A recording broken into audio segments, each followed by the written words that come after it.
Good morning ફરમાદેવ। તો જુઓ guys, આજે અમારા ઘરે મોમેરું આવ્યું છે। મારા જેઠની બે દીકરીઓના મેરેજ છે, તો અમે મોમેરું વધાવીએ છીએ। અને જુઓ ગાળો આ બાજુ ગવરાય છે। આપણી બાજુ તો ગુજરાતમાં તો આવું જ છે બધું। તો મોમેરું હોય કે લગ્ન હોય એટલે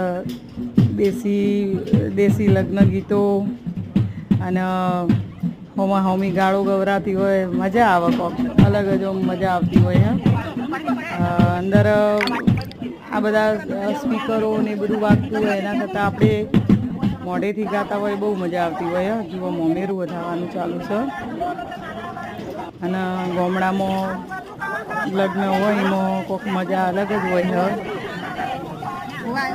હવે નવી નવી પેઢી બદલાય એમ બધું નવું નવું થતું જાય છે, પણ અમુક જગ્યાએ તો આવી બધી પ્રથાઓ ચાલુ જ છે, બધી પરંપરા લગ્ન ગીતો ગાવાની। અમારે તો આ બાજુ બધું ચાલુ જ છે। આ કાકા મોમેરું કેટલું આવ્યું એ બોલે છે, તો તમે ધ્યાનથી સાંભળજો કે અમારા જેઠોણીને એમના પપ્પાના ઘરથી મોમેરું કેટલું આવ્યું। આ એના મોમાનો છોકરો ભાઈ હતા અને આ બે જણો અમારા જેઠ ને જેઠોણી એમના ભાઈ હતા। આ ભોણી કેમ રોવો છે ખબર છે? એના પપ્પા નથી એટલે